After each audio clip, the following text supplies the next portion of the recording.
মানে আমি এক্সট্রা লোক যদি নিতে পারতাম যে মানে ভিডিওগুলো এডিট করে দেওয়ার জন্য, থাম্বনেল তৈরি করে দেওয়ার জন্য, তাহলে আমার কাজগুলো আরও আগায় যেত। মনে করেন আমার কিছু কিছু ভিডিও রেকর্ড করা থাকে, কিন্তু ওইগুলো এডিট করার মতো সময় পাই না। আবার থাম্বনেলের যে একটা আইডিয়া নিয়ে করব, মানে একটা প্রথম থাম্বনেল তৈরি করতেও প্রচুর সময় ব্যয় হয় আর কি। এইগুলো তারপরে কিছু কিছু ভিডিও ভিউ হয়, কিছু ভিডিও ভিউ হয় না। মনে করেন ইংরাজিগুলোই বেশি ভিউ হয়, কিন্তু অন্য অন্য ভিউ হয় না। তারপরে বাচ্চারা চায় যে সব সাবজেক্টের ভিডিও দেওয়ার জন্য, এই কারণে বাকি সাবজেক্টগুলো তৈরি করতে হয় আর কি। এইগুলো কিভাবে ইউটিউব চ্যানেলে আসলেন যে বাচ্চারা উপকৃত হবে, ইউটিউব দেখে আপনার এই ইংরেজি পড়বে? মানে আমি তো আগে টিউশনই করতাম, ওইখানে একটা পড়ানোর অভিজ্ঞতা ছিল। আর মানে ফ্রিল্যান্সিং করার কারণে কম্পিউটারের বিভিন্ন সফটওয়্যার এগুলো সম্পর্কে একটা অভিজ্ঞতা আছে। তো সেই থেকে করোনার সময় শুরু করেছিলাম। তারপর দেখলাম যে ইউটিউব থেকে অটোমেটিক ভিউ জেনারেট হচ্ছে, অনেকটাই ভিউ আসছে। আমার ওইভাবে প্রচারণা করা লাগছে না। তো সেখান থেকে আসলে কন্টিনিউ করে। এখন গার্জিয়ানদের বা স্টুডেন্ট কাছ থেকে অনেক ফোন কল পায়, অনেক সাড়া পায় যে বাচ্চারা, আমার রেভিনিউ কম আসছে কিন্তু বাচ্চারা কিছু শিখতে পারছে, এটাই হচ্ছে পাওয়া। এই জন্য আসলে কন্টিনিউ করা। আর আমি ছোটোকাল থেকেও নিজেও হচ্ছে পড়াশোনার দিক থেকে অনেকের হেল্প পাইছে, আর্থিকভাবে হেল্প পেয়েছে, বা অনেকে আমাকে বিনামূল্যে পড়াইছে আর কি।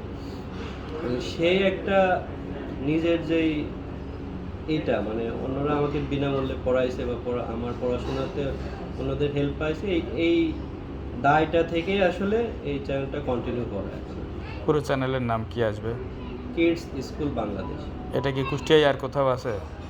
না, এটা তো শুধু এটা শুধু ইউটিউব ভিত্তিক না? ইউটিউব ভিত্তিক, এবং ফেসবুক পেজ, ফেসবুকে একটা গ্রুপও আছে। প্রাতিষ্ঠানিকভাবে তো এটা কুষ্টিয়ায় এই স্কুল নাই? না, প্রাতিষ্ঠানিকভাবে নাই, তবে আমার ইচ্ছা আছে প্রাতিষ্ঠানিকভাবে শুরু করা।